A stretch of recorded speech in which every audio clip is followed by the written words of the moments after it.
This is Jefferson Davis over at blindphotography.us. This is episode 3 of Blind Photography Podcasts over at blindphotography.us. Have I said blind photography enough today?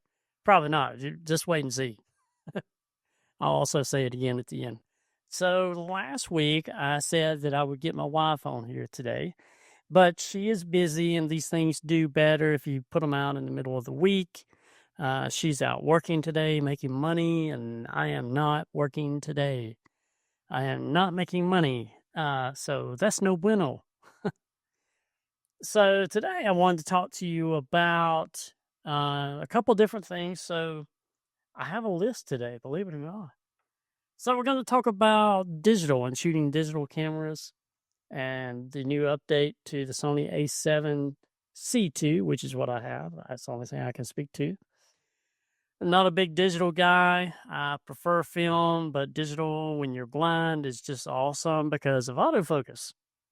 And it does have zebras. So, I know when I'm overexposing or I'm out of focus. And that's a big plus for a blind person. And we're going to talk about budget-friendly films. And we're also going to talk about how to ruin your camera, your old film cameras.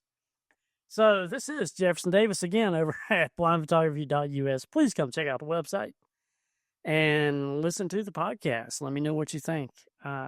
Eventually, if I get this format going good and I'm able to spend some time doing this, then I will ask people to come on. It'll be other photographers, film photographers, and blind people. And maybe, just maybe, another blind photographer. That would be cool. So yeah, I do shoot digital. We went, if you go to the website, you can see the latest digital photos I took. We went up to Flagstaff, Arizona on Monday. We had to run some errands up there anyway. And while we were there, there's a place called the Riordan, formerly Riordan, the Riordan Mansion, historic park up in Flagstaff, and it's right in town there. She's like, while we're here, it's supposed to be haunted too, so that's pretty cool. Let's go take some photographs and tour the mansion. And come to find out, it was really interesting. I found it very intriguing. The fact that it was an Irish Catholic first generation family. Don't remember exactly where they were from. Kilkenny comes to mind, but I don't remember exactly. And I don't think I researched that for the article that you can go read on the website, blindphotography.us. So the tour guide, the only way to enter the house is with the tour guide, and I totally get that. I respect that. However, that means you have short amount of time in each room. She explains to you, the historic significance of each person, the bedrooms, living rooms, kitchen, all the little compartments within the house. But it didn't leave me a lot of time to take photography, and it was dark in there. So the only film camera I took was my pinhole camera, and in a dark environment like that, it was probably about an 8-minute exposure per shot. So that wasn't going to work. As much as I wanted to do that would catch some ghost. So I took the digital. I took the Sony A7C II, and I put a Minolta Maxim 35 to 80. Not the best lens in the world. It's a f4 lens, but it's macro. So it's very versatile and a very good lens for its time. Very sharp, really good lens, but nothing extravagant. I didn't take any fancy manual focus lenses, no Tacumar lenses or anything like that. So,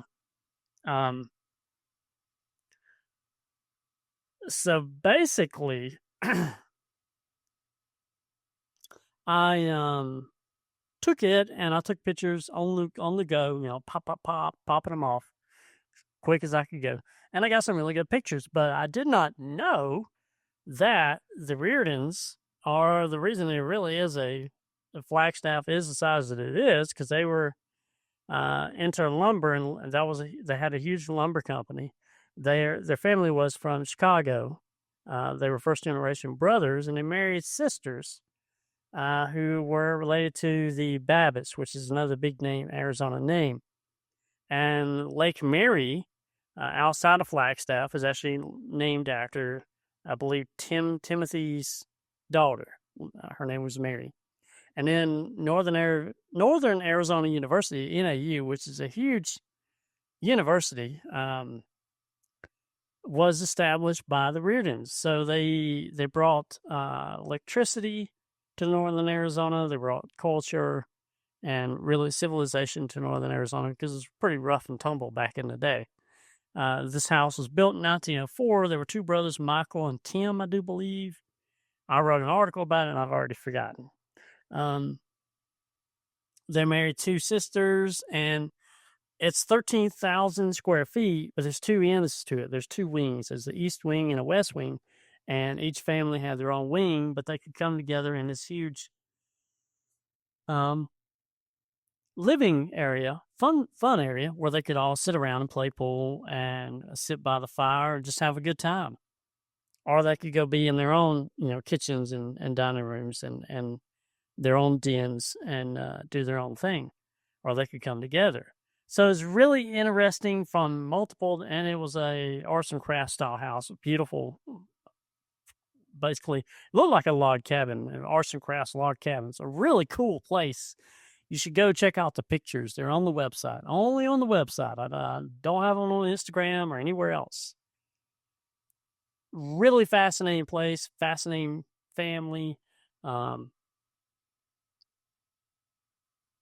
Thoroughly enjoyed the tour. The tour guy's name was Shannon. So if you ever go, ask for Shannon. She's great. The east side of the house, the basically a duplex. So the eastern side is still set up the way it was in 1904. The family managed to keep all the furniture and everything. Is still there. The bedroom sets and everything's still there. The dresses, they kept everything. So it's all just original as it can be. One of the daughters lived there until 1985, I think. And the western side is set up like a museum, so you can poke around and go look around at stuff without needing a tour guide. So it's a little bit different. And that's a really neat way of looking at it. I prefer the originality, the eastern side, but I also like to take pictures, so I don't like being rushed. So the museum was nice, but the museum was behind glass, so you can't really take a lot of good pictures that way. So there's two ways of looking at it, but we had a great time at this place.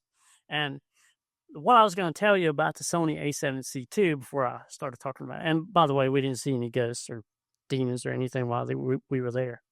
Although a vacuum started up, never figured out who the person was, who the other person in the mansion was that started the vacuum. So that was a little creepy, but we never saw anything. So, Sony A7C II, which is what I have. I love the camera. I've been looking for 6 months and watching review after review and listening to reviews and reading stuff when I could still read. I did my research, and come to find out, I did really good research because it's been a really good camera. I'm really happy with it. They cost too much money. There's a lot of R&D that goes into these cameras. I understand that, but they sell millions of them, so they're too expensive for the average person. And that one was relatively cheap. I had to buy it used, but it was a display model, so it only had like, I'm so sorry, only had about 100 shots on it, I believe, just from being used in the somewhere, some shop somewhere. But it's been a really good camera. I've been really super happy with it. No complaints there. But they came out with an update a couple weeks ago, maybe a month ago now, where it used to be you had to set whether if you wanted it to do the autofocus on animals or people or trains and planes and automobiles or whatever, you had to set that and go into a menu, which are always long. And Sony's, that's one thing that I love Sony, and I love the fact that it is accessible to people, visual impairment, people blind like me. But the stupid menus, there's too many of them. There's too many options. But now with the update, the autofocus is faster with the LAEA 5. It is more accurate, and it automatically detects whether it's an animal or a person or train, plane, automobile, horse, cat, meow, or human, whatever. So I'm thoroughly impressed with that camera. They didn't have to do that update, and Sony's had a bad point in the past of not doing updates on hardware like they really should. Because if the camera is awesome and they keep doing updates and making it even better, then when the new version comes out or something new comes out, I'm more liable to actually buy it. Not that I can afford it, but I'm just saying. And I'm still paying for that camera, by the way. It's on a yearly payment or year-long payment plan. I didn't just drop the money for it. I don't have that kind of money. So the camera was great, but I've been doing some digital because film has gotten more expensive. However, that leads into our next point. As much as I hate saying it, it's a nice segue. So I used to use B&H, but being that I'm on the West Coast now, Arizona, pretty close. I'm about 5 hours from the Pacific, 4.5. It takes forever for B&H to get here. Still usually free shipping, but it takes a while. And I started using Freestyle because they're in California. They're closer. It gets to me within 2 days. It's real quick. So if if we're going on a trip and I'm like, oh gosh, I don't have enough Campmere 100, then I can just go on here and order it. And as long as we're not leaving for a day and a half, 2 days, then it'll get here. So right now, today, which is the 11th of June, 2025, I want to make that apparent. So I'm going to start at the lowest, and we're going to go up from there. There's Aristopan 100, which is $4.19, and that's for 36 exposures. I don't know how they're doing it. I do not especially like. I mean, it's an okay film. I mean, it comes out good. It exposes well. It's got enough silver on it. It does okay. I've used worse, but it has that curl in it, and I hate that. Excuse me. I sincerely apologize for that. But at $4.19 a roll, like if I need to test out a camera, or if I'm just, if we're just kicking around, pacing here, not going anywhere special, I may use that, and it'll still come out good. It'll just be a pain to scan, but it'll be all right. So then the next one that's the cheapest, $4.19. I don't know how you're going to beat that. I mean, that's incredible. It's $6.99, but there's an instant rebate. I don't know how they're making it for that and putting it in a cardboard box and shipping it for $4.19. It's made in Germany too. That's a good film. I used it. But it curls. That's what annoys me about it.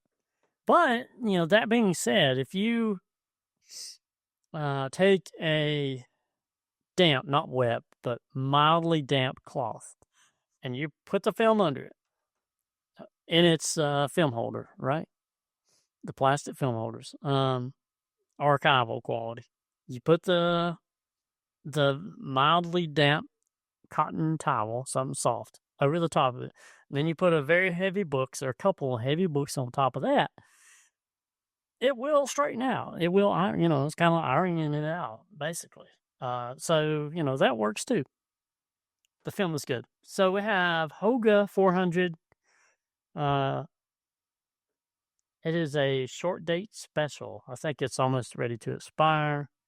I have some Hoga 400, but I haven't used it. I think it's pretty much Foam Pan 400 from what I know about it. And it is $4.79. That's a good deal.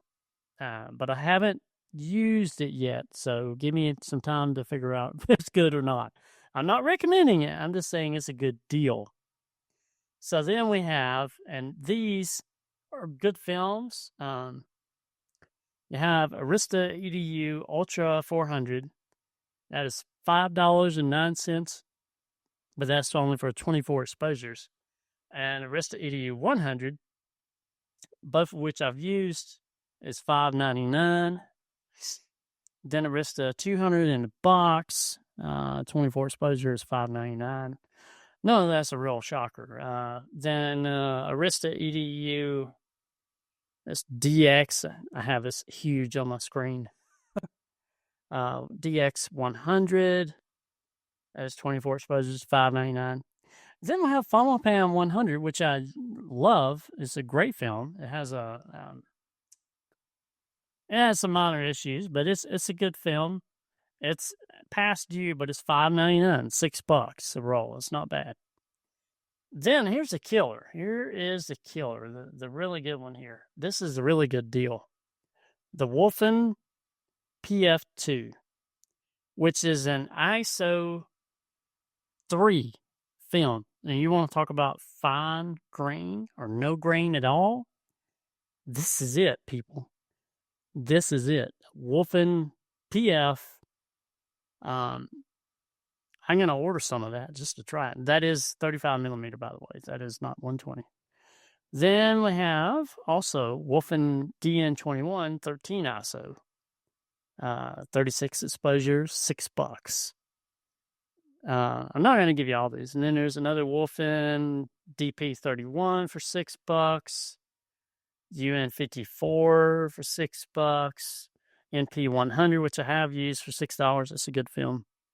Then we go into the other Aristas, some more clearance stuff. So then we get down to the Kentmere, which is my cream of the crop, my what I like to shoot with. Kentmere is selling. It's not a horrible price, but 120, a roll of 120. Kentmere 100 is $6.95. It's currently out of stock, though. That is the issue. 400 is out of stock. They do have 200 in 35 millimeter roll. It's out of stock.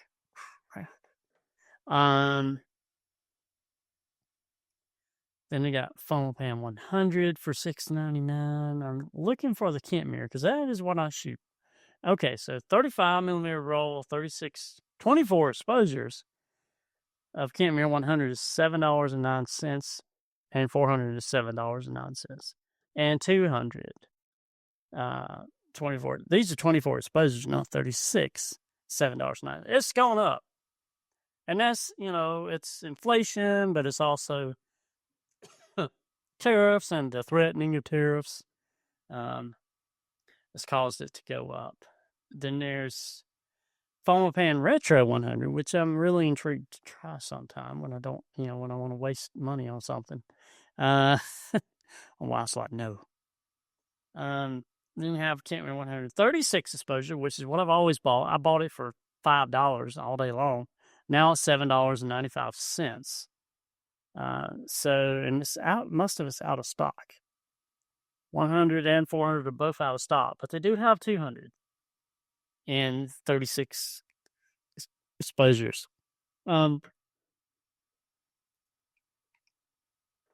the last thing that I wanted to talk to you about, I have a lot of folding cameras, and all these cameras, and I mean, not a ton, but a few. And I have, regular SLR film cameras. I have a lot of film cameras. And most of those came with a case. And some of them didn't, but most of them did. And then other, I have a timer up here to tell me to shut up and go do something else. finish this. So, if you find, let's say, I'm going to use this for an example, a Kodak Retina 2A or 2C or 3A or 3C or whatever, or 1B. Kodak Retina's driving me crazy with them. And nobody, I'm gonna make some sort of sheet and put it on my website, not today or tomorrow or this week, but soon, about the differences between the different Kodak Retinas, because it drives me nuts. There's the Kodak Retina 1, the 1A, the 1B. I don't know if it's a 1C or not. But then within each of those, there's different types. There's a type 137 and a type 017 and a type 010.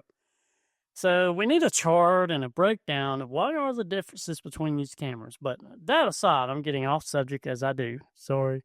So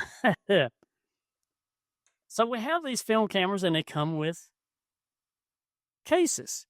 And to keep them safe while they're sitting on the shelf and keep them from getting scratched, we tend to, not saying it's a good idea, leave them in the case. This is a very bad idea. Yes, it keeps them from getting scratched. However, and this is when storing them too, I'll leave it in the case while it's sitting up here in the attic for 30 years. Bad idea. Or worse, in the cellar for 30 years. What a lot of people don't think about is leather wicks moisture. And what it does is, instead of that camera, let's say you have it sitting out somewhere, it's going to get dusty, right? Instead of it, getting some moisture around it and then airing out, it can't air out because it's trapped by this wet, moist leather. So instead of airing out and not corroding, it just sits there and corrodes. And if it's an aluminum, like a Retina, it is, sorry for the beep, going to corrode, because the Kodak Retinas, most of the bodies are aluminum. The tops are steel, sometimes aluminum. It depends on the year and the type and the model and all the other nonsense with the Kodak Retinas. They drive me nuts. But they corrode. So the worst thing you can do if you love your camera is leave it in the case. So please don't do that. I have done it, but not any longer, because I've seen too many, I'm past legally blind, so I don't peruse eBay as much as I used to, for obvious reasons. I still try to find a deal on occasion, but it has to be something that I can use theoretically. But I recently saw one that was completely, they were still selling it for $50, of course. It was a Retina 1A, a beautiful camera that was completely destroyed. You could see the corrosion and the green where it had corroded around copper screws or the brass or whatever. Just awful. And I hate it for these cameras. It's not a person, right? But it's a camera that somebody worked and designed and built, and all the manufacturing went into it, and the hands that went to building this thing for us to use, and it's sitting in a cellar for 30 years, and it's got corrosion and crap all over it. Those kind of cameras, I want to buy them all and just fix them, But my vision, I can't do it. It's not economical for me to do. My wife would kill me. But it is also not reality. I have 5 degrees of vision left, so I'm going blind in a mighty big hurry. And I can't do it any longer. I can do a few things, but it takes me a long time because I have to concentrate on it, and I can't see it, and I'm usually fighting myself more than the camera trying to do things. So it's very difficult and frustrating for me. If somebody who used to work on cameras like it was nothing. So please don't do that. And I live in Arizona, right? So we don't have a lot of moisture here, but I'm still leaving them off. Now, you could take the leather cases and you could put them behind the camera, like I do, on the shelf. Because mine are not there to be displayed, they're there to be used. And also, if you have folding cameras with bellows, it is important, I would say 2 to 3 days a month, to open them up fully, open up the bellows, open up the camera, and just let it sit on the shelf for a few days, opened up like that. It stretches out the bellows material, and it gets, air around it. It's important to do. You don't want them shoved up all the time, because then they get hot, during the summer, and they get sticky, and then you got a problem, or they dry out. You don't want to leave them open all the time either, because then you got similar problem. They start dry and dry rotting. But you want a balance there, right? You just don't want to leave them in the case, because I've seen too many horror stories and too many cameras that have just been utterly destroyed. Beautiful cameras worth a lot of money that have just been utterly destroyed because people left them in the case with good intentions, but they just, it doesn't work out like that. Also, lenses. Don't leave your lenses in cases. You have a front lens cap and you have a rear lens cap. Use them, stick it on a shelf. Let the air get around it, and it'll be fine. I went through on Sunday and spent about 3 hours, while I can still see, going through all my lenses, figuring out, I have all my serial numbers and everything, but figuring out what I actually need, what I can sell to continue on. I don't need as much as I think I need. I have the thing I love about my Vitos and the Retinas, I don't have any Retinas, but I may soon buy one, is it's one unit, right? I take a picture with it, but I can't do close-up stuff. But I've got digital for that. So I'm just going through and looking at everything, figuring out what I need and what I don't, and getting rid of the rest. And that's what we should all do. Most Americans in general, we don't need all the crap that we have. It's okay. It's capitalist society. If you can afford it, buy it. Absolutely. I'm not telling you not to buy stuff, but we don't need it. I love to take photographs. It's my way of leaving something behind. I don't have any kids. I've got a wonderful wife and 3 pups, and soon to be 4, because I'll have a CNI dog soon. But I want to leave something behind if I leave this earth before Jesus comes back. I want to leave pictures, because nobody sees like me or doesn't see like me. So I want to leave photographs behind and show people what I see and how I photograph and what I do. But I'm working on some projects. We're still working on the book deal that I was telling you about last week. I think I put that in the podcast. I had to redo the podcast and take out some stuff, fix it a little bit, make it a little more positive, because we're always positive here on blindphotography.us. But I've been doing a lot of posts on the website. Please go over and check it out. It's blindphotography.us. How many times can you say it in a day? A lot, folks. A lot. But yeah, go over there and check out the old website and see what you think about it. I'd appreciate it. And subscribe to the podcast. Let me know how it's going, if what I need to do to make it better, and I'll do my very best. But anyway, this is Jefferson Davis over at blindphotography.us. I hope you guys have a great day, and I will see you on the next one. Take care.